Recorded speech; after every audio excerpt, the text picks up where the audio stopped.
clase. Tome atención, por favor.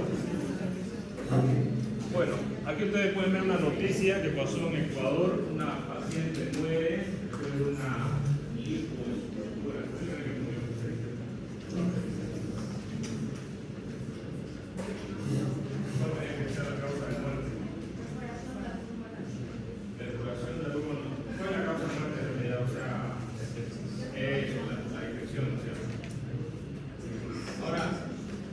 ¿será que el médico que la operó no percató que estaba séptica la paciente?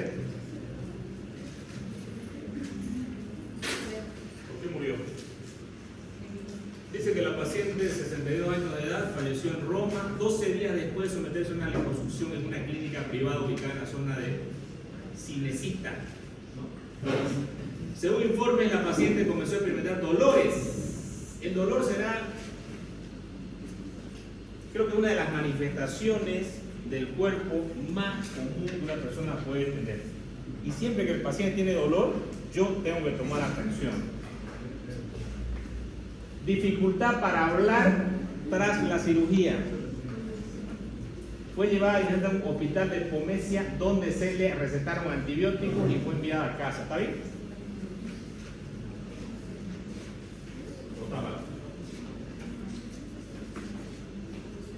En una liposucción, si fue perforación, ¿qué se perforó? Probablemente el intestino, ¿cierto?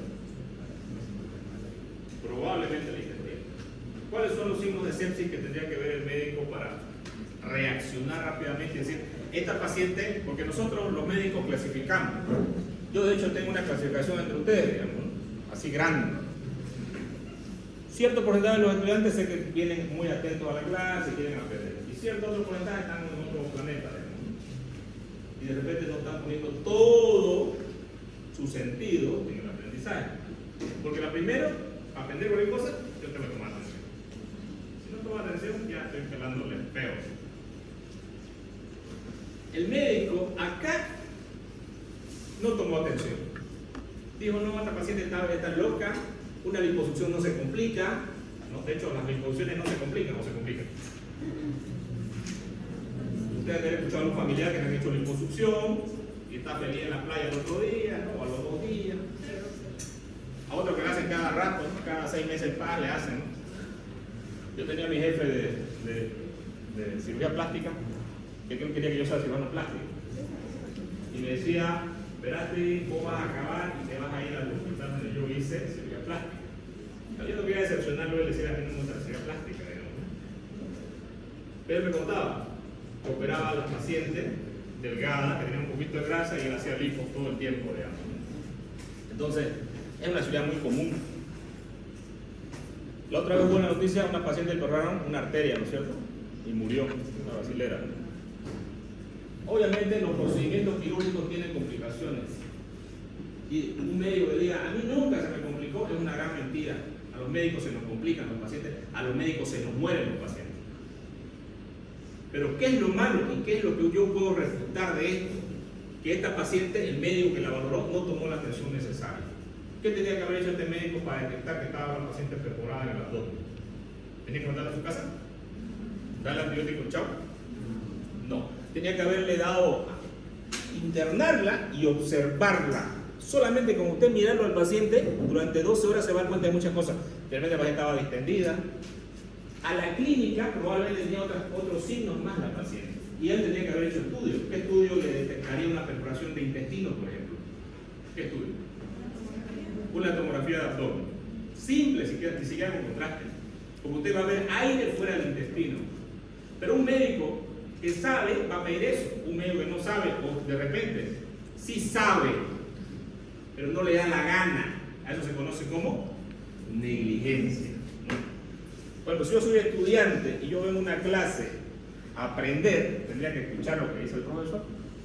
Si yo no escucho lo que dice el profesor, estoy con mi celular, estoy en otro planeta, en otro mundo, qué sé yo, entonces soy negligente con mi aprendizaje, porque no me está dando la gana de aprender. Y a los médicos les pasa lo mismo, por eso se habla de la negligencia médica.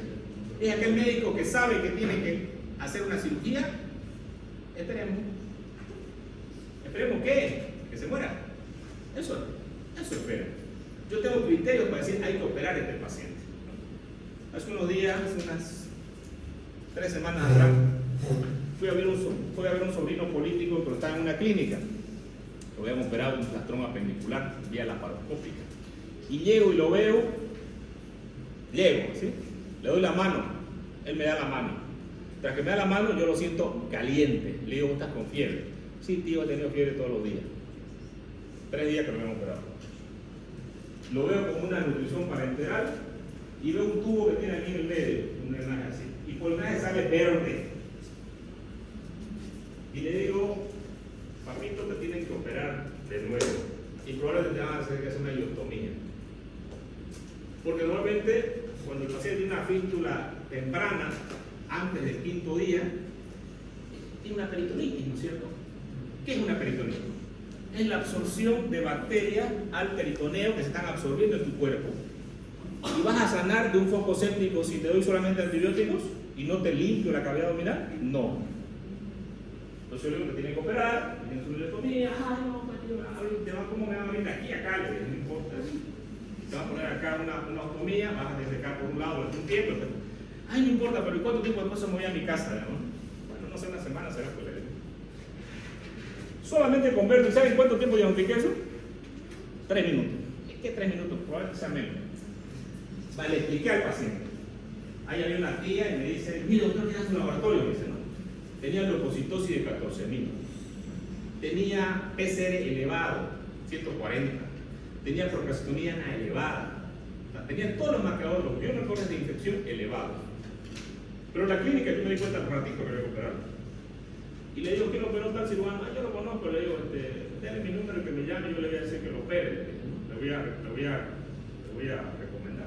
Bueno, el asunto es que me dijo, espérelo, doctor. Bueno, apareció el tipo ahí, el cirujano, conversé con él, le digo, tenés que operarlo. Mira, está así, va a entrar en shock séptico, tenés cuidado, no sé qué.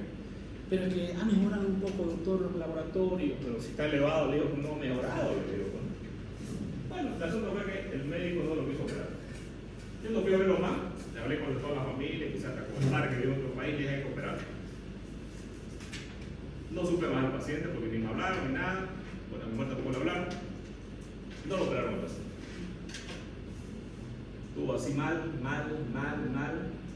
y después lo operaron 15 días después. Múltiples abscesos en la cavidad abdominal.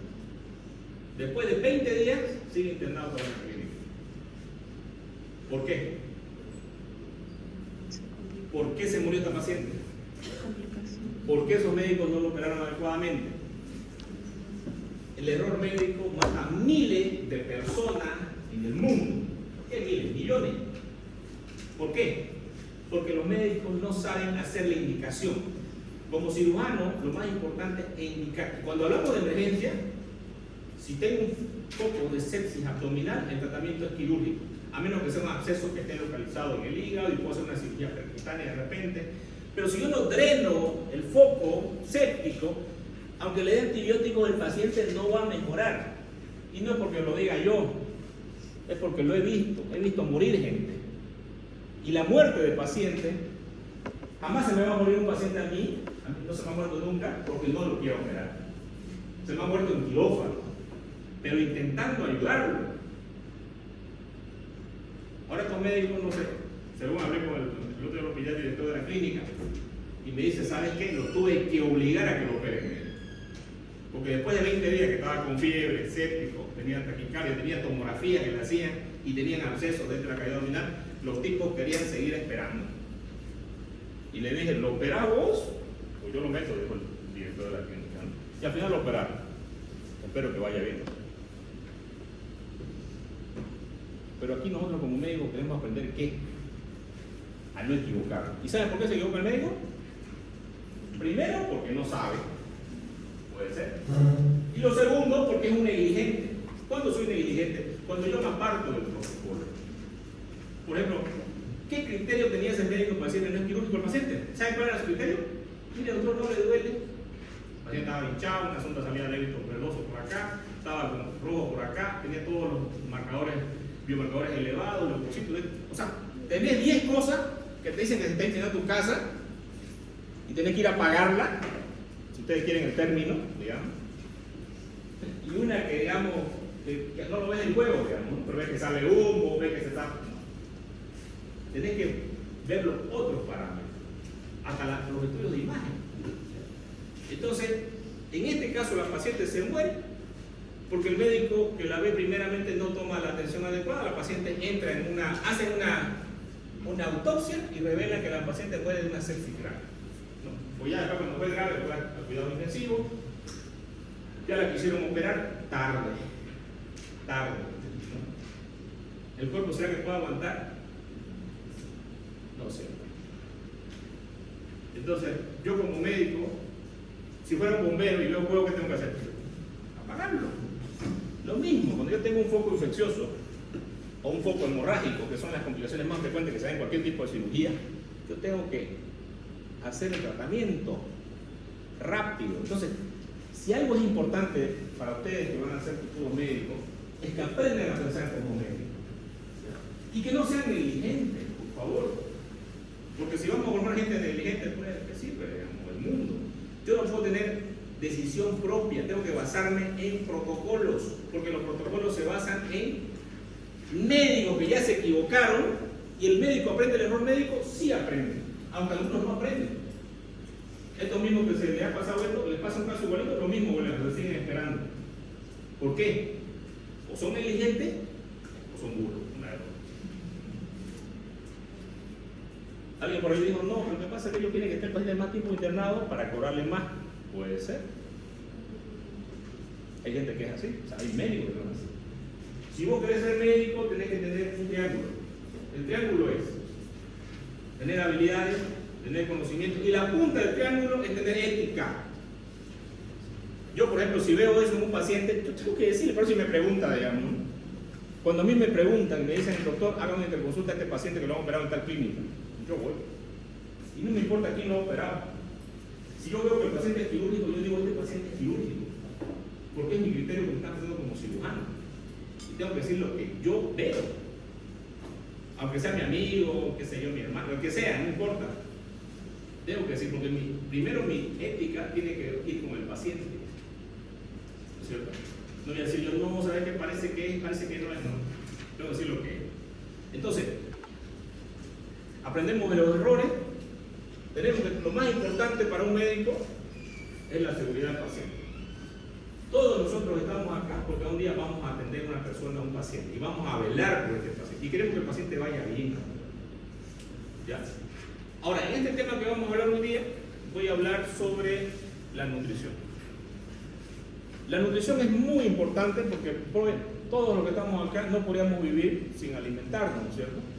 Nos vamos a desnutrir, ¿no? Algunos podamos vivir un poco más o más gorditos como yo, porque las reservas de grasa pueden hacer que una persona sobreviva sin comer mal, inclusive a veces hasta meses. Pero una persona delgada probablemente no tiene reservas de grasa y no va a poder. La nutrición, ¿por qué es importante en el paciente quirúrgico? Porque un paciente quirúrgico que sea sometido a una cirugía, que sea un paciente quemado, que tenga una pancreatitis, que tenga un cáncer, que lo que tenga el paciente, para la cicatrización de tejidos requiere tener proteínas adecuadas, una nutrición adecuada. La nutrición también es importante porque nos apoya en la parte inmunológica. Entonces, ¿el pronóstico también es bueno? Sí. De hecho, hay muchos estudios que ustedes pueden revisar, como ustedes quieran, ChatGPT, OpenAI, donde ustedes quieran buscar estudios sobre la nutrición en los pacientes quirúrgicos. Se ha demostrado que un paciente bien nutrido adecuadamente va a sobrevivir mejor que un paciente que esté mal nutrido o que no se lo pueda nutrir adecuadamente.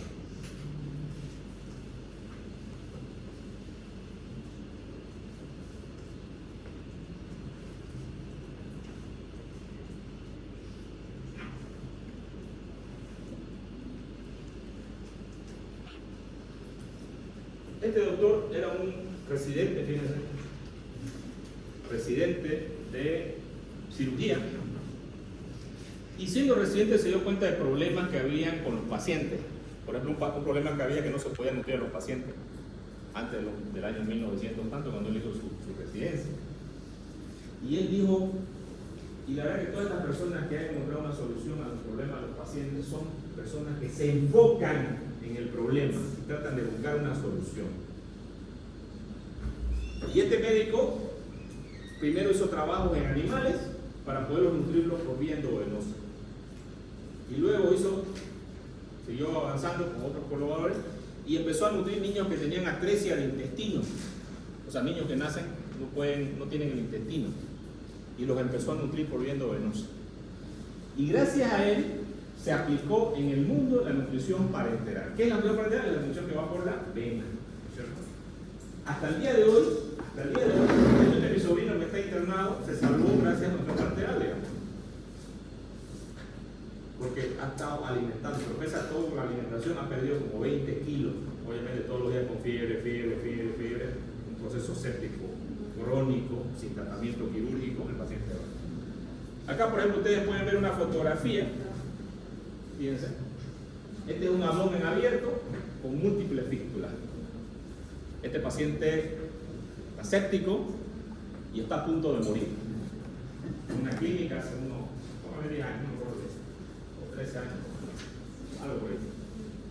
Donde ya su equipo de cirujanos le ha dicho que no hay solución y que vaya, le busque un cajón a la esposa, le dice, un cajón, nomás ese hombre, su marido unos días más muere. Bueno, el asunto es que apareció el doctor Verate por ahí, vieron interconsulta, y el doctor Verate dijo, sí se puede salvar. ¿Por qué dijo el doctor Verate que se puede salvar? Porque ya había salvado casos iguales. Y justamente también empezó esto en mi residencia. Cuando yo era residente vi casos de pacientes que morían por estos problemas de fístula. Y vi tratamientos que se hicieron en otras partes del mundo, se hacían en Argentina, se hacían en Honduras, de pacientes que estaban así, y les hacían un sistema de aspiración para que todo el contenido salga al exterior. Y empieza a tratar lo que se llama la sepsis. Este paciente no va a mejorar con ningún tipo de cirugía. De hecho, yo entré una sola vez a quirófano. El paciente había entrado 20 veces ya con otro tipo de cirugía. Y ellos se cansaron, porque obviamente, ¿qué pueden hacer ustedes con este abdomen si no pueden distinguir qué intestino es cuál? Agarrar y dar un punto sobre una fístula es que se vuelva a abrir. Eso también yo lo sé. Pero obviamente ellos no lo sabían. De hecho, le han puesto esta jeringuita por acá, ¿ven? Tenían múltiples huequitos y aspiraban, no sé qué, pero ustedes ven la pared toda infectada, paciente séptico, en terapia intensiva, con sepsis grave, ¿no? Este paciente se va a morir por dos razones. Si yo le quito la sepsis, bien, hago el sistema aspirativo, que fue lo que hice, le quito la sepsis, ya no va a haber infección. Pero ¿qué es lo que no le estoy tratando al paciente? Es importante. La nutrición, ¿no es cierto? Ustedes pueden, un paciente que va a estar, este paciente tuvo 4 meses en una clínica, o sea, yo lo manejé 4 meses. Un mes lo tuve en terapia. Pero ese mes el paciente probablemente no iba a sobrevivir, pese a que el tratamiento que yo le hice. ¿Por qué no iba a sobrevivir? Porque necesitaba la nutrición. ¿Y qué nutrición se le hizo al paciente? Nutrición parenteral, endovenosa.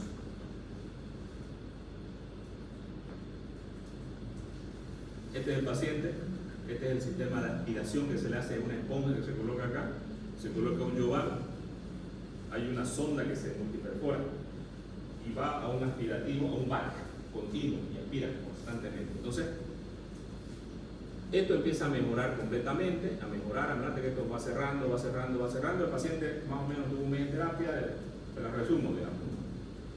Luego salió a sala, manejamos con este sistema hasta que quedó todo pequeño. Le hicimos una ostomía acá por un tiempo, se obstruyó. Y el paciente salió con 4 bolsas. Tenía una bolsa acá, docente acá donde se vino y trabajó acá.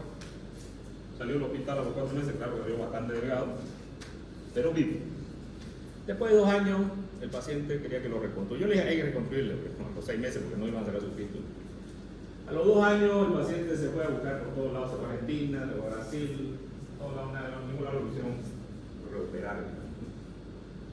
Él ya estaba bien, ya podía comer, defecaba, pero tenía sus fístulas. bolsitas, le salía un poco de contenido. De hecho, él comía más de lo normal. Pero vivía con su bolsa, con 4 bolsas, por acá, por acá.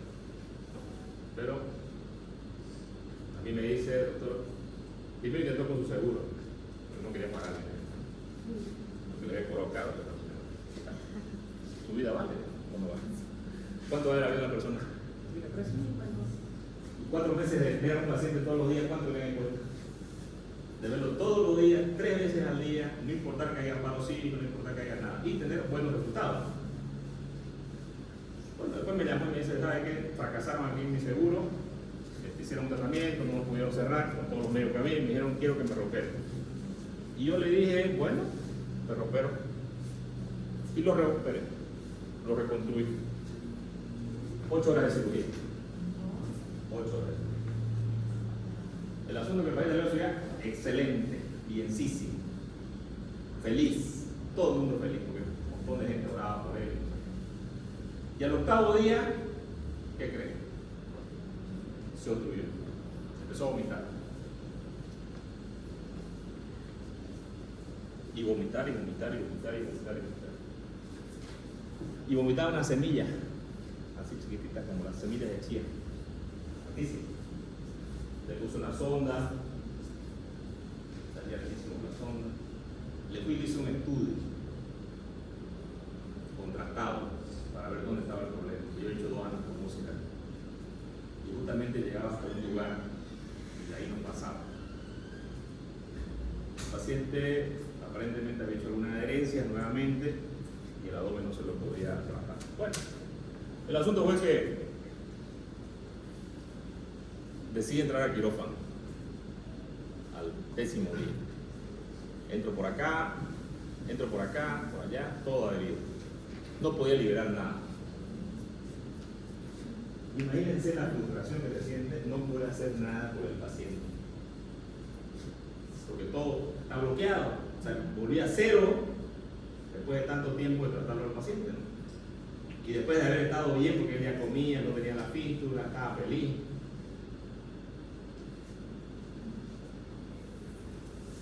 Entonces, no decidí explorar más. Y en ese momento pensamos con el equipo, éramos 3 cirujanos. Por lo menos quiero aliviarle la sonda. Yo sé que el cuerpo al final se recanaliza, si tiene una obstrucción se va a recanalizar. Hice una gastrostomía. Pude entrar por la parte superior y le coloqué una sonda de Nelatón en el estómago. ¿Solucioné la obstrucción? No, pero por lo menos le retiré la sonda. ¿Y qué creen? Empezó a salir por la sonda, seguía saliendo las semillas esas. Ella ya estaba feliz porque no tenía la sonda acá, pero por acá yo veía semillas, semillas, semillas, semillas, semillas, semillas y semillas. Entonces yo ya te lo empujaron. Tantas semillas, o comió hartas semillas durante esos 2 años y se quedaron por ahí, no sé.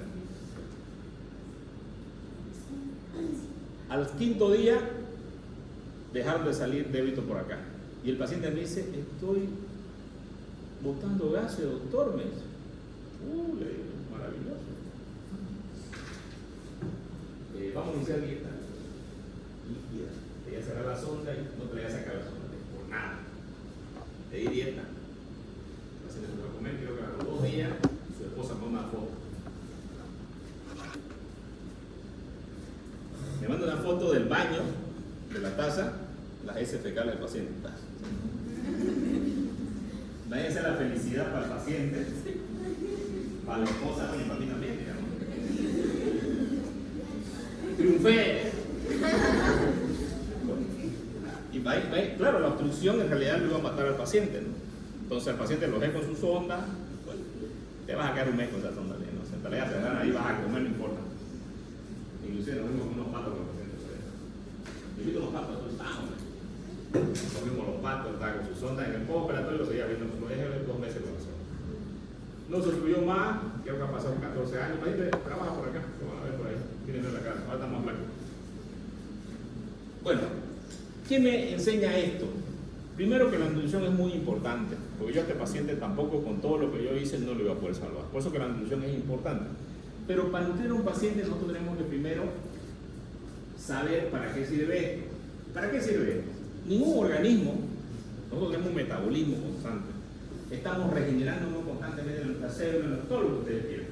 Para que haya una regeneración tiene que haber un sustrato, y el sustrato son los hidratos de carbono, los aminoácidos, los lípidos, que son importantes en nuestra alimentación. Y esto va a ser importante porque nos ayuda a la regeneración, a la cicatrización. Todo lo que yo hago en un paciente con una cirugía, cortar, suturar, es cicatrización. Entonces esto es importante. La parte inmunológica también es importante. ¿Por qué es importante la parte inmunológica? Porque me puede agarrar una infección. Pero también la parte inmunológica es importante porque ahí me puede agarrar un cáncer, ¿o no? Constantemente mis células luchan contra el cáncer. Y si mi sistema inmunológico está bajo, a mí me puede dar cáncer. A cualquiera de ustedes les puede dar un cáncer. De hecho, los cánceres aparecen porque las personas se inmunosuprimen. Pero los pacientes con SIDA hacen el sarcoma de Kaposi o hacen linfoma. Las infecciones por Helicobacter pylori pueden hacer linfomas también. Entonces, por eso que la nutrición es importante. Bueno, este es el estudio que hizo este médico. Y para esto nosotros necesitamos tener ciertos criterios que son importantes del apoyo nutricional de los pacientes. Primero, evaluar al paciente si requiere nutrición o no requiere nutrición. La evaluación es muy importante. Y para evaluar yo necesito hacer una historia clínica completa de la nutrición del paciente. ¿De qué se alimenta el paciente? ¿Qué hábitos tiene? ¿Es un paciente enolista, es decir, toma alcohol? ¿Es un paciente que toma drogas? ¿O es un paciente que... Yo tenía un paciente que dio una úlcera perforada ahí al hospital y el paciente su desayuno, ¿saben qué era? Un cigarrillo y un cafecito negro. Obviamente, ¿cómo se va a perforar la úlcera? ¿No? Hizo una úlcera de duodeno y se perforó. Su desayuno era eso. Entonces los hábitos son importantes. También vemos carencias vitamínicas. Oye, se ha descubierto, por ejemplo, después del COVID, que muchas personas, si medimos la vitamina D, de una persona obesa, se le mide la vitamina D y está baja. Se le mide la vitamina C y está baja.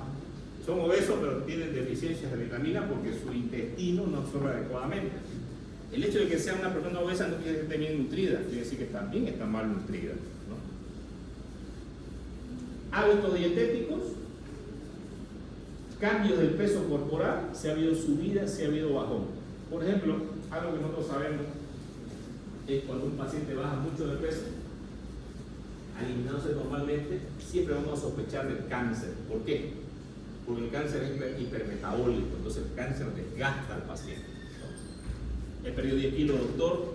¿Hizo alguna dieta? No, no hice ninguna dieta. De hecho, como más, dicen. Entonces, generalmente, los cambios también indican algún proceso que haya tenido el paciente. Algunas enfermedades como la diabetes también pueden hacer que el paciente depresione de peso. Y para esto es importante tener en cuenta algunos parámetros que son importantes. Vamos a valorar peso y talla, el famoso índice de masa corporal. Ya lo tenemos que medirlo en los pacientes y saber con qué índice de masa corporal estamos entrando. En todas las escalas, los pacientes que tienen un índice de masa corporal elevado, por encima de 35, tienen alto riesgo de mortalidad. ¿Por qué?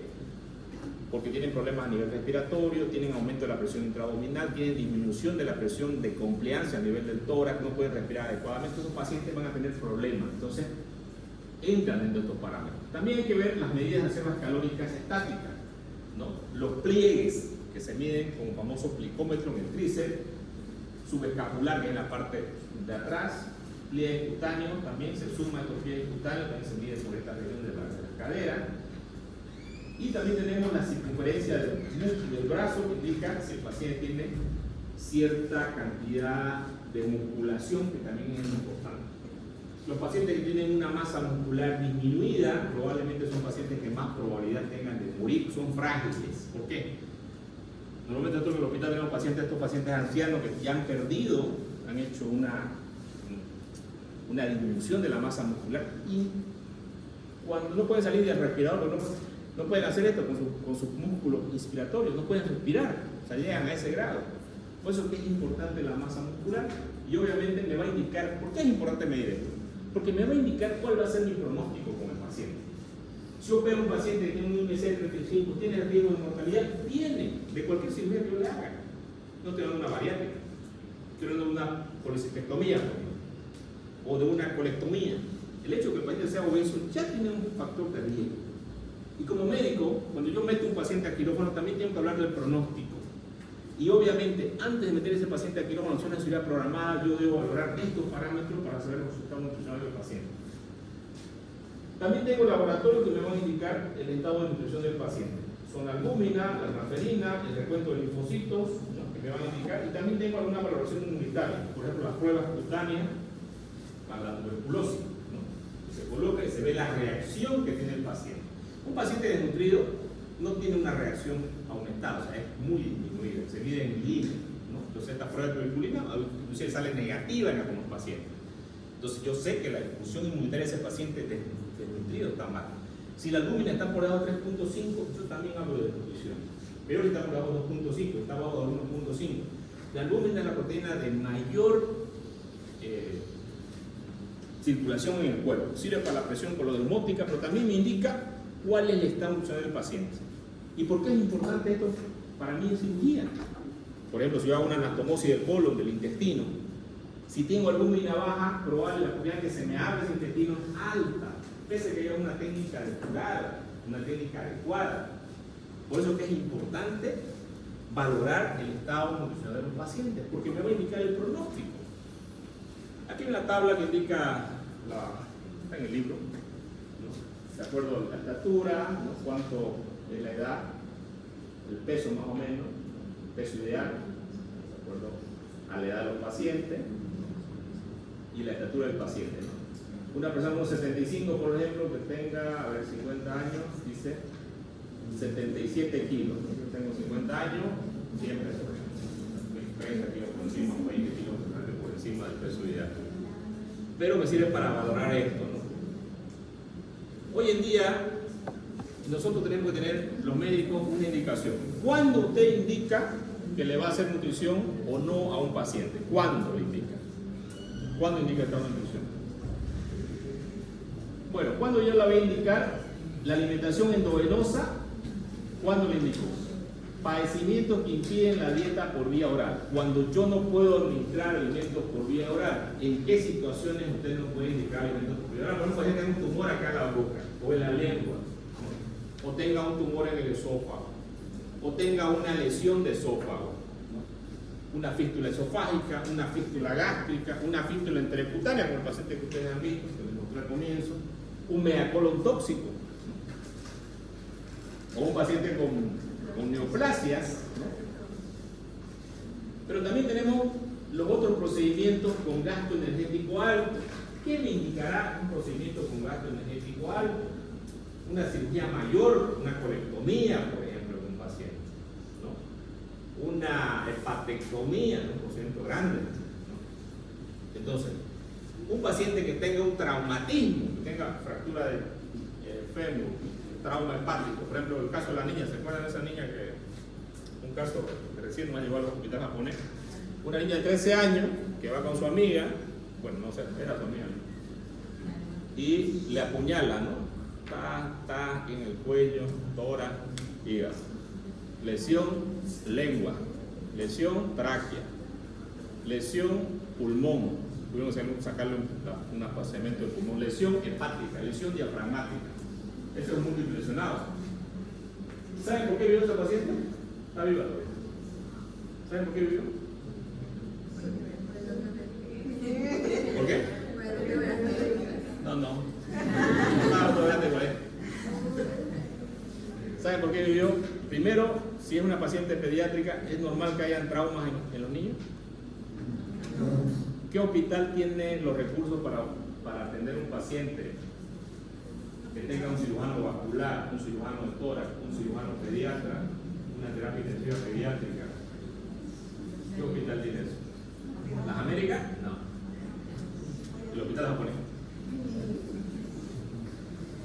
Esa paciente tuvo una hemorragia masiva y también el médico que hizo el prehospitalario es un médico que a destacar su trabajo, porque el trabajo del médico prehospitalario fue colocarle un paquete globular y mandarla rápidamente al hospital japonés. O sea, no pensó en mandarla a una clínica, porque ahí, ¿qué pasa? Pierdo tiempo, ¿no es cierto? Y probablemente la paciente va a morir.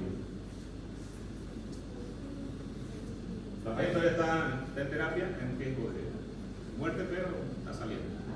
La parte del pulmón es la que le está costando un poco. Lo demás está todo resuelto. Entonces, los padecimientos que indican gasto alto energético, yo necesito inducción parenteral. Si un paciente tiene pancreatitis y no puedo alimentar porque está con la pancreatitis severa, le voy a hacer inducción parenteral, ¿no?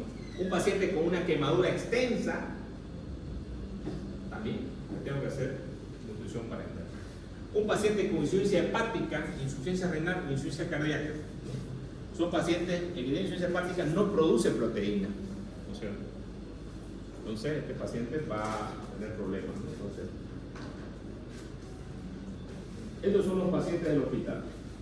Yo sé que ustedes recién están yendo a los hospitales, recién están como que en una transformación, porque nada sirve aquí la teoría si yo no la aplico. Por eso que la base de la pirámide tiene que ser habilidad y conocimiento. ¿De qué sirve tener conocimientos si yo no los aplico? ¿De qué sirve? De nada. Porque si yo no practico algo, me voy a olvidar. Por eso que la medicina yo tengo que practicarla. Y algo que es importante que cada vez los alumnos cuesta más que los alumnos entiendan, es que deben ser buenos observadores. El médico tiene que ser buen observador, ¿no? De hecho, siempre que usted vea a un médico, que el médico parece que no lo vio, sí lo vio. ¿Ya? Sí lo vio, porque los médicos tienen esa percepción más rápida, ¿no? Y a veces hace el ópano, ¿no? Para que vean si lo saludan o no lo saludan. Cuando voy al hospital, yo tengo que ver todo mi cuadro. Por ejemplo, el otro día estábamos ahí con unos estudiantes de la Católica y estaban viendo un paciente y yo estaba haciendo la historia clínica, preguntándole, ¿no? Pero al frente de ellos había otro paciente que tenía una bolsa de colostomía acá el paciente, el paciente estaba con las piernas cruzadas así, ¿no? Y la esposa estaba ahí, ¿no? Encima de la barriga del paciente durmiendo, con la bolsa de colostomía al ladito de su cabeza. ¿Qué me indica ese cuadro a mí? Digamos? Yo veo ese cuadro así, ¿no? Le pregunto a los estudiantes, ¿vieron ustedes a los estudiantes de frente? No, entonces. ¿Vieron al paciente del lado su paciente? No, entonces. O sea que el alumno va así, digamos. Ve el paciente nomás que está ahí, nada más. Y lo primero que ustedes tienen que aprender cuando van a un hospital, que van a hacer ahorita, por ejemplo, y después van a seguir yendo al hospital a varias cosas, yo todo, desde que uno llega al hospital, uno ve muchas cosas ahí, ¿no? Pero si yo estoy con mi celular de repente ahí, ¿no? Está viendo los TikTok, eso que supuestamente enseñan y no enseñan nada, no voy a ver lo que realmente tengo que ver, porque al final yo no voy a atender mi celular el día de mañana, ¿no? Voy a atender pacientes que van a estar en una cama y pacientes que tienen un problema, como ese paciente, por ejemplo. ¿Será que yo debo cobrar por ese paciente que traté o no? ¿El médico debe cobrar? ¿Cómo que debe cobrar? Y peor si nadie lo hace, ¿por qué no va a cobrar, digamos? Una pancreatitis, ¿qué es? Es la inflamación del páncreas que va a producir un síndrome de respuesta sistémica en el paciente.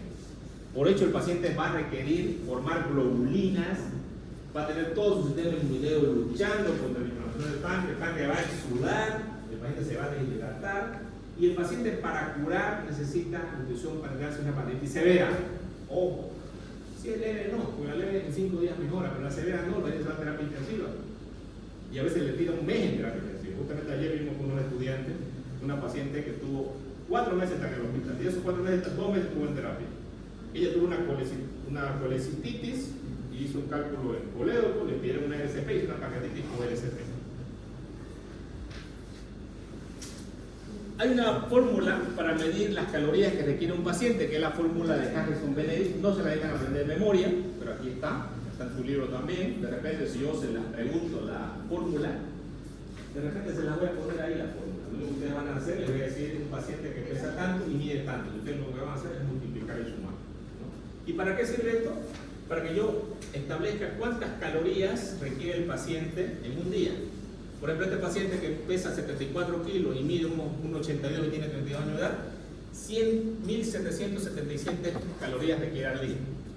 Entonces yo tengo que ver cómo se las administro esas calorías, si por vía oral, por vía parenteral, dependiendo cómo está mi paciente o qué enfermedad de base tiene el paciente. Aquí hay otro ejemplo, que es lo mismo, esto es bastante sencillo, no necesito explicárselo, ahí se dan cuenta fácilmente.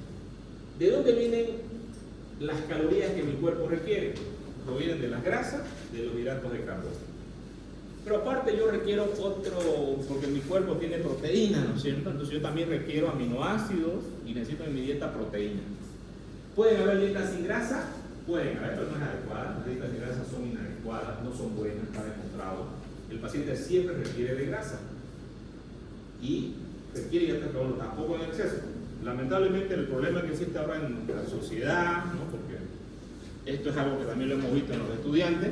En segundo año hay estudiantes que van y hacemos ecografía en el consultorio y se hacen entre ellos ecografía y valoramos a veces hígado, hacemos hígado graso, jodimos normalmente, no sé, con alcohólico, no sé, algo ahí.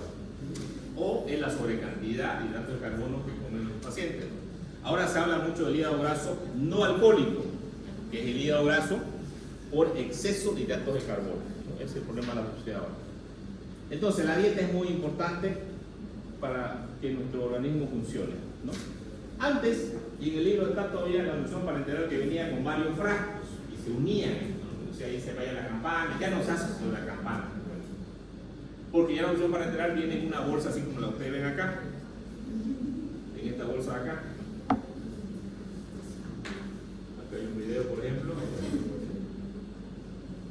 Viene en una bolsa, que esta bolsa uno agarra y aprieta, fíjense, y se junta todo el alimento, ¿no? O sea, junto el hipofundín, que es la grasa, el aminoplasmal, que ya viene ahí, los hidratos de carbono que viene con glucosa al 50%, fíjense, todo se une. O sea, prácticamente esto que evita de que yo agarre y haga una mezcla en una bolsa. ¿Qué evita? Que es una de las complicaciones más frecuentes que suceden en los pacientes, que se les coloca una vía central, la infección. Porque la enfermera tenía que ir a preparar esto antes a quirófano. Y si la enfermera no tenía los cuidados necesarios, se infectaba y cuando usted le metía por la vena, le metía infección al paciente. Entonces cada vez las técnicas son mejores y ahora ya no hacemos lo que en el libro dice que usted agarra y mezcla, ya no se mezcla, porque ya viene todo listo para colocar. Entonces la bolsa es de 2000 ml y ustedes la van a ver en un paciente que vaya a colocar. Obviamente si ustedes aprecian todo el panorama, no lo aprecian, no. Por eso usted tiene que ver todo, no solamente lo que el docente les dice. Aquí colocan también los multivitamínicos, ¿no? Y con esos multivitaminas tiene el paciente una nutrición parenteral para un día, ¿no? Voy a ver dependiendo del peso del paciente, a algunos le da 2000 ml, a otros le da 2000 y un poquito más, ¿no? Y obviamente cuando nosotros damos nutrición parenteral también tenemos que medir los valores del paciente. ¿Qué medimos en el paciente? Medimos la albúmina, medimos los iones, principalmente sodio, potasio, glicemia, porque muchos de estos pacientes van a tener una hiperglicemia cuando se administra nutrición parenteral, una hiperglicemia. Antes venían así los frascos, ¿no? Y se mezclaban, ¿no? Y ahora ya no vienen. O sea, hay también, pero no lo usamos, se usa solo, digamos, una persona. Otra cosa que es importante es el nitrógeno. La alimentación del nitrógeno en forma de aminoácidos es indispensable para la síntesis de proteínas. ¿Por qué es importante para la síntesis de proteínas? Porque si yo tengo albúminas bajas no voy a tener buena cicatrización y eso me va a llevar a una dehiscencia futura. Si es el intestino, se me va a abrir una peritonitis, ¿no es cierto? Si es la pared abdominal, me voy a viscerar, ¿no es cierto? Entonces, van a haber complicaciones debido a este problema, ¿no? Entonces, necesitamos que el paciente tenga cantidad de proteínas adecuada, ¿no? Para que este paciente no se complique, ¿no? Un balance integral positivo en pacientes pesados no complicados se ha establecido de 175 miligramos de nitrógeno por kilogramo de peso al día. ¿Cuál es la cantidad? 1 gramo de nitrógeno igual a 6 gramos de proteína. Estos requerimientos se incrementan en estado de catabolismo igual que los requerimientos calóricos. Un proceso de catabolismo es un proceso de desgaste. ¿Cuáles son los procesos de catabolismo? Cualquier enfermedad grave, cáncer, pancreatitis, quemadura, cirugía mayor, son procesos hipercatabólicos, donde yo tengo que aumentar la cantidad de proteína que requiere un paciente de acuerdo a lo que yo tengo, ¿no? Entonces a esos pacientes le voy a dar mayor cantidad de proteína. Un paciente tiene una ileostomía, por ejemplo, quiere grande cantidad de proteína por acá, ¿no? Factores de actividad de la enfermedad: paciente quemado, paciente deambulando y quemaduras, hasta 12. Todos estos pacientes son los pacientes que están en hipercatabolismo. También el paciente requiere agua, y la agua, una fórmula sencilla, memorícenla, pregunta de examen, pregunta para su vida, lo más importante es que para su vida como médico, ¿cuánto es la cantidad de líquido? 30-50 miligramos peso por día, ¿no? Ayer estábamos con un alumno de 4 años en el hospital, le digo, estamos haciendo manejo de pacientes, yo veo un paciente, me lo presenta, yo le digo, le hago preguntas, ¿no? Y dale a otro paciente. ¿Cómo otro? No sé, ¿cómo? Fórmula. 30, 50 ml. ¿Qué pasa? Tengo más de 70 kilos. Por 30, 2100 ml. Por 50, 3500 ml. La respuesta es, ¿cuánto requiere de líquido un paciente que pesa 60 kilos? Si es por 30, 1800 ml, y si es por 50, 3000 ml. No se olviden de esto, ¿ya? Pero no es porque no se olviden, aplíquenlo. ¿Será importante hidratar a una persona? Si yo no lo hidrato bien, lo puedo deshidratar. Si lo hidrato mucho, lo puedo sobrehidratar. Las vitaminas son importantes. Vitamina C, las vitaminas D, la vitamina K, ¿no? Son importantes para procesos enzimáticos y metabólicos que va a tener en el cuerpo, que son importantísimos. O sea, algunas hormonas, ¿no? La vitamina D3, por ejemplo, se descubrió que tiene bastante actividad, ¿no? La vitamina A, para la piel, la vitamina D, la vitamina K. Los pacientes que tenían vitamina D baja en el COVID tenían un porcentaje de morir más fácilmente, ¿no? Vitamina K para la coagulación, la vitamina A para el cabello, las uñas, ¿no? Tiamina, limonafrina, niacina, todas son complejos B. Muchas de estas son para los glóbulos rojos. La vitamina B12, por ejemplo, ¿no? Importantísimo para los pacientes, hacen la famosa anemia megaloblástica, ¿no? La vitamina C, muy importante también. Todas estas vitaminas son importantes. También los electrolitos son importantes, y también el paciente que puede perder estos electrolitos por una fístula, por el vómito, por la diarrea, inclusive por fiebre elevada que tenga constantemente el paciente, y por la sudoración excesiva puede perder grandes cantidades de líquidos. Si tiene fístulas en la cavidad del ojo, yo debo valorar completamente a mi paciente, ¿no? Y obviamente las fístulas que tiene un paciente pueden llevar a pérdidas demasiado líquido y electrolitos. Yo tengo que reponer esas pérdidas, porque el paciente puede hacer disturbio hidroelectrolítico, y el peor disturbio que puede haber es la disminución de potasio, que puede llevar a arritmia y a paro cardíaco. Yo tengo los requerimientos de sodio de 50 a 120, esto también tienen que saberlo bien, 40 a 120 miligramos, cloro 50 a 120, fósforo 20 a 60, magnesio 25 y calcio 10 a 15.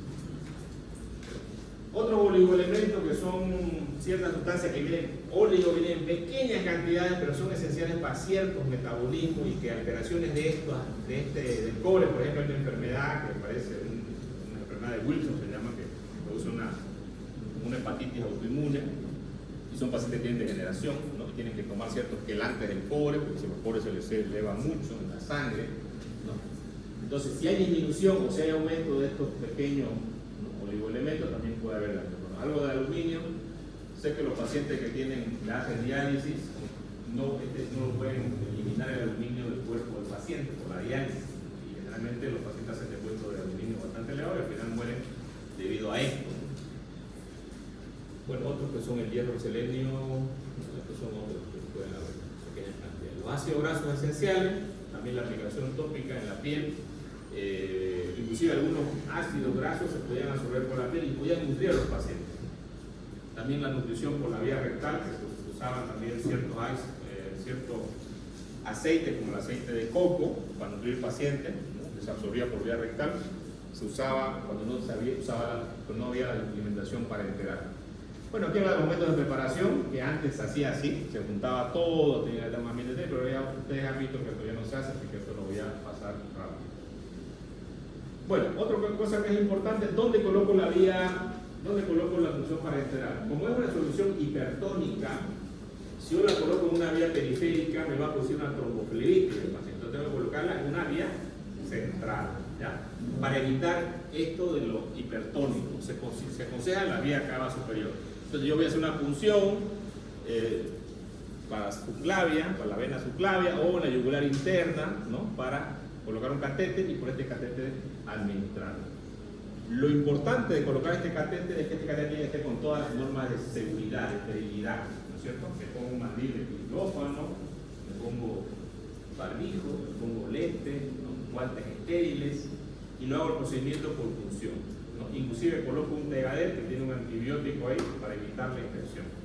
Y un catéter bien colocado me puede durar inclusive 15 días, hasta un poco más de tiempo, y puedo cambiar. Si yo tengo una infección del catéter, se llama sepsis de catéter. Yo recuerdo un caso de un niño, que ese niño lo perdimos, un niño que tuvo un traumatismo por la bicicleta y tuvo una pancreatitis, un trauma duodeno pancreático. Pero estaba saliendo, le hicimos el BAC, a mí me hablaron para que lo ayude los cirujanos pediatras. Estábamos haciendo un BAC y ahora teníamos al paciente listo para operar. Pero lamentablemente, inclusive mandaron una foto del niño cuando estaba caminando ya en el día del médico. Y me dice, doctor, mira el niño caminando en el día del médico, ¿no? Regalo para el médico. Me sentí feliz, porque yo hubiera participado en el tratamiento del niño. Era un niño pequeño de, creo que 10 años. Hicimos una junta médica pediatra y yo le dije, operémoslo, es el tiempo. Tenían miedo. Yo no me puedo poner encima de ellos, pero sugiero simplemente, yo soy los encargados del paciente. Esperemos. En esa esperada vino una pediatra, dijo, le voy a poner parenteral, le puso un catéter, se inventó por el catéter y murió. No murió por el problema que tenía acá, porque estaba ya prácticamente solucionado, murió por la sepsis de catéter. Por eso es importante, ¿no? Es importante tomar la toma de decisiones en el momento necesario. Si yo espero mucho, los pacientes se pierden. Yo les mentiría si les dijera, no, nunca se mueren, sí, se mueren los pacientes, ¿no? Pero nunca se me van a morir porque yo diga, no lo voy a operar. A menos que realmente no requiera cirugía, digamos. Pero cuando estar seguro que no requiere. La vía endovenosa, vía central siempre tener mucho cuidado con hacer este procedimiento lo más estéril posible. Siempre tengo que ponerme toda la vestimenta de quirófano, se lo hacen terapia intensiva, a veces lo hacemos en la cama del paciente o lo llevamos al paciente a quirófano y hacemos el procedimiento con todas las medidas de esterilidad. Es lo ideal, ¿ya? Cuando yo le hablo de lo ideal, de repente ustedes van a ver otras cosas, ¿no? Y a veces hay gente que mira, no, yo he visto esto, pero está viendo, me está viendo. Yo también he visto que hacen pruebas, todo el tiempo la verdad. Pero eso está bien. Si vengo a aprender algo, debo tener una base científica, ¿no? Y lo que yo les digo está en el libro, las medidas que son adecuadas para el manejo de los pacientes. Y justamente por eso los pacientes van mal, porque los médicos no toman las medidas adecuadas de tratamiento con los pacientes. Entonces, en este caso de colocar la vía central, lo más importante es tener todo estéril y un procedimiento completamente libre de infección. Y si ustedes hacen eso, los pacientes no van a morir. Los casos que les comento, por ejemplo, les comento para que se les quede grabado cómo se les quedan los casos de todo. ¿Ustedes creen que me voy a olvidar un día ese niño que murió? Nunca, ¿no? A menos que quede con Alzheimer, una cosa de esa. Porque los casos que manejamos no se olvidan, tanto los que nos va bien como los que nos va mal. Pero evidentemente no nos tiene que ir mal en todo, ¿no? Es importante vigilar al paciente, clínicamente medir el peso, la talla del paciente, ver la circunferencia del brazo, ver los pliegues, todo esto es importante, pero también hacer laboratorio de pruebas de análisis, los que se reciben para enterar. ¿Qué pruebas les tengo que hacer? Todas las pruebas de electrolito, fósforo, calcio, magnesio, función hepática, transaminasa, GGT, GO, TGP, albúmina, gases en sangre, pruebas de coagulación. Muchos pacientes hacen hiperglicemia, también tengo que pedir la glicemia, un examen general de orina y la osmolaridad sérica que la tengo que medir. Y también las proteínas totales y también la albúmina. Esto es importante hacerlo por lo menos cada 48 horas. Cuando yo hago ciertos procedimientos, tratamientos en los pacientes, yo también tengo que vigilar al paciente. Me acuerdo que este paciente que comenté primero, de la fístula, que un tiempo lo veo, hoy estaba amarillo, le digo, sí, doctor, no me. Resulta que le estaban poniendo demasiado lipofundina, entonces tuvimos que hacerle una dieta disminuyendo el lipofundina. Y su enfermedad se elevada, hizo una hepatitis el paciente por la sobrecarga del lipofundina. Complicaciones que pueden haber: sobrehidratación, deshidratación o el manejo de los líquidos. Por eso es importante valorar. ¿Cómo valoro yo la hidratación adecuada de un paciente? Diuresis, signos vitales adecuados, que no tenga taquicardia. Nos hablo de un paciente euvolémico, normovolémico. Un paciente que esté deshidratado va a estar taquicárdico, va a estar con la piel, la boca seca, ¿no? Con varias cosas. Respirando rápidamente. Yo debo ver esto. Todo lo que aprendo acá, tengo que aplicarlo allá. Cuando yo veo a un paciente, tengo que observarlo bien, completamente, desde el cabello hasta la punta de los dedos, ¿no? Una sobredosis puede ser una edema aguda de pulmón, que se da generalmente en pacientes ancianos, o en niños, o en pacientes que son cardiópatas, o en pacientes que son renales. Entonces, de ese grupo de pacientes usted tiene que cuidarse. Si un paciente cardiópata, no le dé mucho líquido, porque el corazón no va a mandar, usted lo va a hacer con el edema agudo. Si el paciente tiene insuficiencia renal y no orina, también usted va a producir. Esto es importante que yo voy a valorar en los pacientes. Cuando yo veo a un paciente tengo que verlo completo. ¿Ya? Piel seca, daño renal, ¿no? Bueno, también el paciente puede ser hiponatremia, hipernatremia. La hipernatremia generalmente se produce porque el médico le pone mucha cantidad de sodio al paciente. Y la hiponatremia es muy rara, a menos que use soluciones hiponatrémicas, digamos, ¿no? Como el sodio al 0,45%, o el paciente tome mucha ingesta de agua, ¿no? Que eso se ve muy raro, o pacientes que tengan una sudoración excesiva, que suden demasiado, ¿no? Que tengan un problema y pierda bastante sodio por la sudoración. Después es rarísimo. El potasio también es otro de los problemas muy comunes en los hospitales. Yo opero un paciente de la vesícula, una congestión aguda, lo dejo internado al paciente, lo opero y me importa la cirugía y no me importa la hidratación. Lo ideal es que le pongo fisiológico, 2000 ml al otro día. Al otro día 2000 de fisiológico. Al tercer día el paciente me empieza a hacer arritmia, me empieza a hacer un hílido. Mido el potasio y el potasio está abajo. ¿Por qué? Porque no le di la cantidad de potasio requerido al paciente por día. ¿Cuánto es el requerimiento? De 1 a 2 millones de kilogramos peso, ¿ya? Por día, ¿no? Entonces, yo le coloco fisiológico 1000 y otro fisiológico de 1000 con 2 ampollas de potasio, se acabó. Va a estar bien el paciente. Es muy común. Otro paciente común en el hospital que ustedes van a ver que hay hipopotasemia son los pacientes que les ponen insulina. Con la insulina la gente baja el potasio. Que justamente cuando hay hiperpotasemia, uno de los tratamientos para reducir el potasio es colocar insulina, ¿no? Glucosa e insulina. Fósforo, ¿no? Algunos pacientes hacen este problema, son muy raros, ¿sí? Generalmente pacientes que tienen vómitos demasiado pueden hacer esto, ¿no? La hipomagnesemia, los alcohólicos y pacientes que tienen vómitos. Nosotros colocamos, el magnesio viene de 1 gramo, ¿no? Una ampolla al 10%. Muchas veces colocamos en el suelo una ampolla ahí con el potasio, ¿no? Una ampolla por día le damos a los pacientes. Y el magnesio tiene mucha actividad en muchas partes del cuerpo, cardíaca, muscular, ¿no? Entonces damos el magnesio. De hecho, ustedes cuando vean una indicación en el hospital van a ver ahí en las indicaciones magnesio, ¿no? Calcio. El calcio también puede bajar. Generalmente la enfermedad que baja es la pancreatitis. El paciente por la saponificación grasa hace una hipocalcemia. Pero si yo lo mido, pues puedo darle calcio al paciente siempre con cuidado, pasar lento, 1 hora, unos 30 minutos, y evitar pasarlo rápido, puede producir paro cardíaco, evitar mezclarlo con otras soluciones, con el bicarbonato, por ejemplo. Se puede cristalizar el calcio y puede producir otras lesiones en el paciente. Entonces siempre se coloca lento, ¿no? También la hipercloremia puede haber. La hipocloremia, generalmente en las fístulas gástricas, donde se pierde harto ácido gástrico, puede haber esta hipocloremia, ¿no? Entonces estos disturbios ustedes van a ver en pacientes quirúrgicos, aquellos que tengan pacientes con fístulas, con sondas, con débitos, así, ¿no?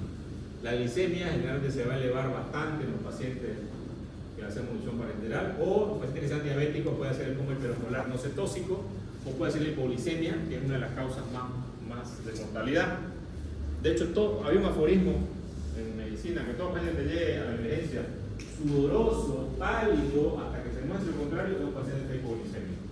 No pensé que esté infartado, no pensé que esté hipoglicémico.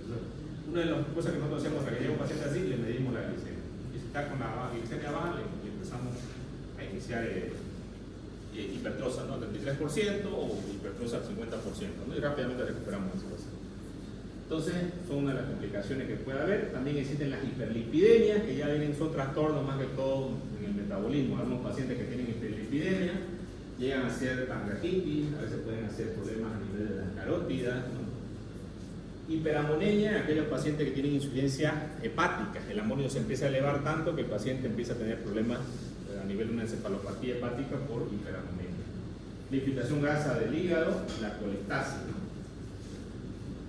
El hígado graso, que es algo muy común, está inclusive en el libro de cirugía ya la explicación del hígado graso, que cada vez está más común. Complicaciones del catéter, lo que les decía, a la colocación puedo tener una neumotórax, una embolia aérea. El neumotórax es porque me pasé, en vez de darle a la arteria, le di a la pleura, ¿no? Puede suceder en la punción. Neumotórax, lesioné la arteria, hidrotórax, se me pasó el catéter y lo puse en la pleura. Y le pasé el líquido por el alimento, un hidrotórax. Me llenó mi jefe decía suerotórax. Y la embolia aérea es por la presión negativa que hay en la vena cava. Por eso que cuando yo coloco la vía central, yo tengo que ponerlo al paciente enfrente del escudo invertido, cabeza abajo, ¿no? Para evitar que cuando yo coloco el catéter entre mucho aire, porque este aire puede ser una embolia aérea, y la embolia aérea si es masiva puede ser mortal. Otras complicaciones son el mal manejo del catéter, la infección, ¿no? Y si yo tengo una infección, ¿qué debo solicitar al paciente? Para un tratamiento adecuado, cultivo y antibiograma. Y de acuerdo al cultivo voy a hacer el tratamiento de los antibióticos. Aquí tenemos un hidrotórax, fíjense ustedes el líquido, el aire, ¿no? Hidrotórax. También se pueden ver aquí burbujas, en caso de una embolia aérea, que son mortales, no se puede solucionar con nada. Una embolia aérea, son muy raras, ¿sí? Puede suceder sí, con el catéter, ¿no? Aquí tengo un neumotórax hipertensivo que está haciendo llevando todo el hemitórax, inclusive bloqueando el corazón hacia el otro lado, ¿no? Las dietas enterales son importantes. Podemos usarla cuando podemos usar la boca, usamos la gastrotomía y bionostomía, ya tenemos una sonda colocada en el estómago. Para la gastrotomía existen varios tipos de procedimientos. Tenemos la gastrotomía que es abierta, la percutánea, ¿no? Y la gastrotomía que puede ser también por vía endoscópica, ¿no?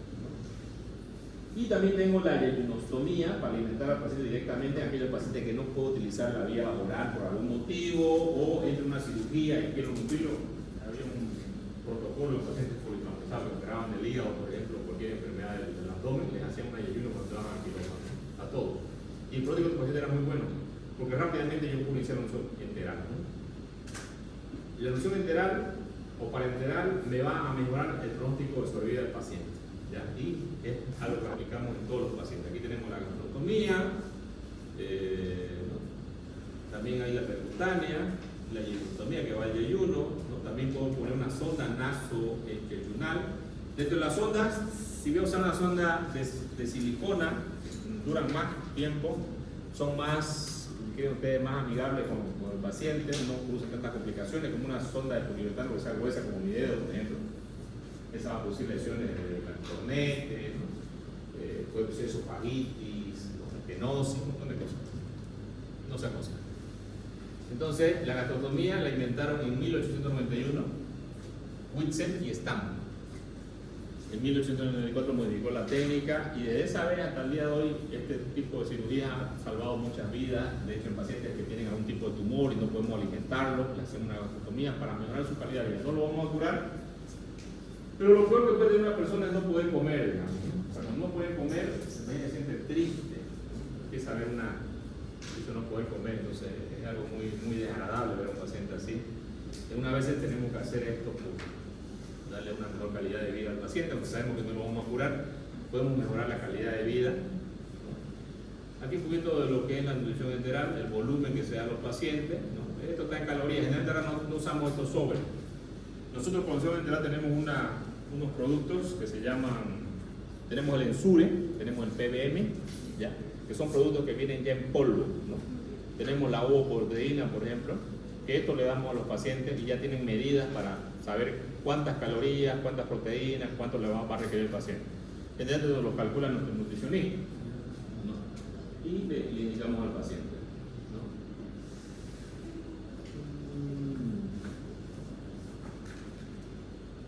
Bueno, lo otro importante, para que no yo inicio una alimentación enteral es que el intestino funcione, que el intestino absorba.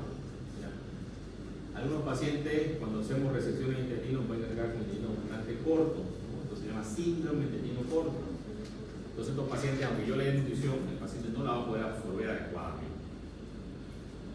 ¿Cuál es la bondad que tiene el intestino? La bondad que tiene el intestino es que se adapta. Y la verdad que hasta el día de hoy se demuestra porque hay personas que con poco intestino tienen una absorción completa de los nutrientes. Y otras que se les sacó un segmento muy pequeño de intestino, hacen un sitio bien corto. La adaptación. El intestino aumenta su superficie de microvellosidades y puede absorber mayor cantidad de nutrientes. Esta es adaptación. Pero no se ha sabido por qué algunos se adaptan mejor, otros pacientes mejor y otros no. No se sabe hasta ahorita por qué, pero sí lo hemos visto en la práctica, digamos, con los pacientes. Muy bien, las dietas enterales, ya hablamos de esto, solo lo mismo. Esta es la preparación, y ya le dije cómo se prepara. Pueden haber algunas complicaciones con la nutrición enteral, ¿ya? Si la fórmula es lo mismo que pasa, no sé si alguien tiene algún hijito por ahí, le ha dado su leche, le preparaba su leche en polvo. Si le calculaba mal la dosis, le daba diarrea.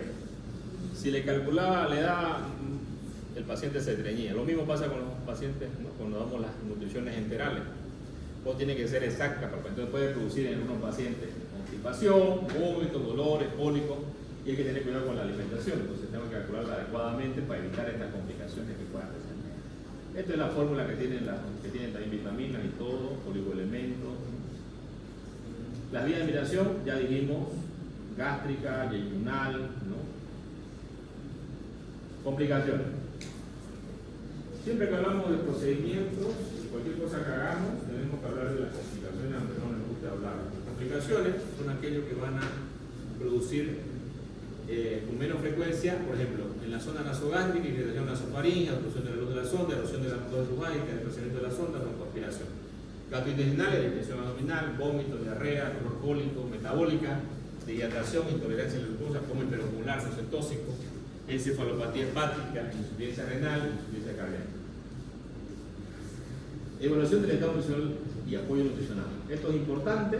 Yo debo valorar siempre el índice de masa corporal del paciente, valorar la talla, la complexión, las medidas antropométricas que son importantes, las circunferencias de la muñeca, ¿no? También valorar el índice de masa corporal, la circunferencia del abdomen, que también ya me puede indicar que el paciente tiene un problema metabólico, ¿no? Por el índice del abdomen, 102 en varones, más de 96 en mujeres, ¿no? Ya solamente con medir una cinta ya yo puedo pensar que el paciente puede tener un síndrome metabólico, ¿no? Que puede estar con una prediabetes, ¿no es cierto? Esta es la medición, por ejemplo, ¿no? Si ustedes hacen esto, más o menos es la contextura, ¿no? Que tiene la persona, ¿no? Una contextura delgada, ¿no? Una contextura normal y una contextura robusta, ¿no? Porque irse acá ya también depende de la mano, ¿no? La mano chiquitita, ¿no? Si la mano es grande, hay una persona que tiene una mano bastante grande.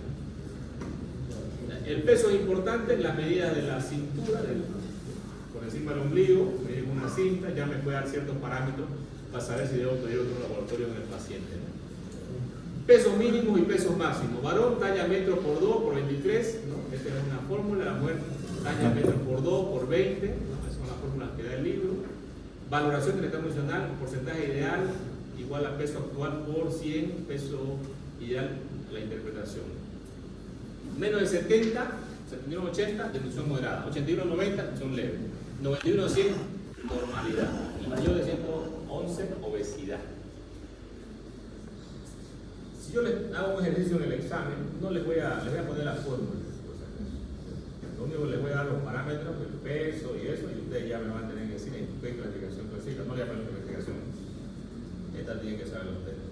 Diseño del plan de alimentación. ¿Qué debo evaluar en un paciente? Valoración integral clínica, desarrollo del plan nutricio, tipo de dieta, estimar requerimiento de gasto energético basal que tiene el pasante con la fórmula de Garrison-Panedic, es importante. Vía de alimentación, frecuencia de los tiempos de la comida, interacción con fármacos, necesidad de prescribir complejos, implementación del plan nutricio y orientar al paciente y a su familia sobre los cambios de la dieta.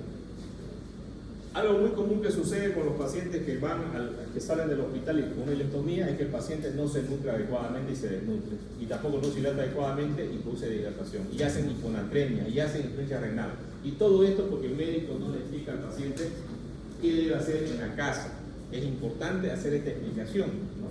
De hecho, nosotros con los clientes estamos viendo los pacientes que se complican en emergencia, y son varios, digamos, y obviamente esto podría mejorar con una buena orientación.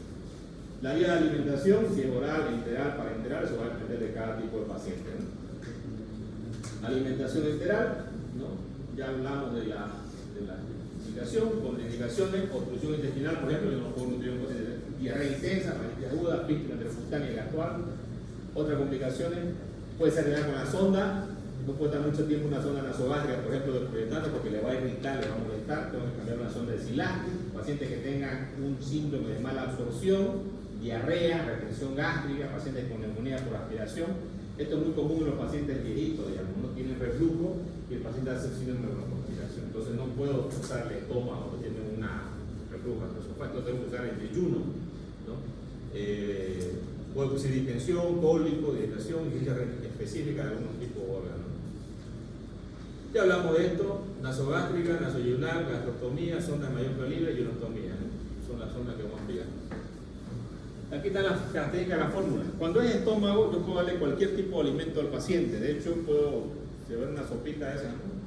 Una pataca, la licúo, se la meto al estómago. ¿Sí? Pero si es al yeyuno, no le puedo meter la pataca al yeyuno. Tiene que ser alimentación para el yeyuno.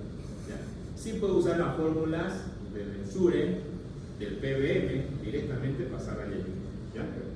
Pero al estómago puedo usar cualquier alimento que yo voy a comer por acá. Lo único que tengo que hacer es licuarlo y pasarlo, digamos. Esto tiene que ser importante: la homogeneidad, la baja viscosidad.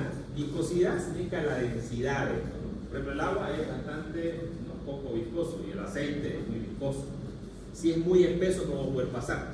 También tengo que dar la molaridad, que sea alrededor de 300 moles. Si es muy hipermolar, le va a producir diarrea al paciente. También tengo que cubrir qué le estoy dando al paciente: proteínas, grasas, hidratos de carbono, de acuerdo a los porcentajes que el paciente requiera adecuadamente. Tiene que ser de fácil administración y no tengo que meterle bacterias al paciente ahí. Y también el costo tiene que ser accesible para el paciente. Estos son los métodos de infusión, que más que todo lo maneja enfermería. Generalmente cuando colocamos la ionostomía la pasamos a un goteo lento, ¿no? Primero siempre empezamos con dextrosa y luego podemos pasar a veces a 50 gotas, 60 gotas por minuto, y va lento. Y vemos si el paciente no se distiende, no tiene diarrea, ¿no? Y de acuerdo a eso valoramos los tiempos de infusión. La nutrición parenteral, ya hablamos de las ventajas: método útil, desventajas, costo elevado, más o menos cuesta 1000 bolivianos por día ahora. Y ese mi sobrino lo ha metido unos 20 no sé cuántos días con parenteral. Póngale pluma, no 20 días por 1000, 20.000. Más la clínica, más la cirugía, pero sin una mala cirugía, pero la vida del paciente, ¿no? El precio más caro que pueden pagar es la vida de una persona. Y obviamente se van a ir al infierno esos cirujanos. Déjalo por seguro. Muy bien. Aquí tenemos nosotros los métodos, ¿no? El catéter, ya dijimos, la misión de solución hipertónica, de hasta 50%, estos son lo que requiere el paciente, ¿no? Las calorías, líquidos. Las indicaciones, ya también hablamos de esto, no hablamos repitiendo esto. Bueno, complicaciones: trombosis extensa de las venas, eso es cuando es restricción parenteral por infecciones por cándida albicans, problemas mecánicos en relación con el catéter, neumotórax, pleuritis, ya hablamos de eso. Alteración metabólica, ya hablamos también de eso. Infección parenteral, periférica. También se puede la periférica, es nutrición especial, o sea, es menos hipertónica que la nutrición bilateral. También tiene casi las mismas complicaciones de la infección, la flebitis, y solamente se puede usar durante 2 semanas, más de eso no se puede utilizar. Después tengo que pasar a parenteral central si es que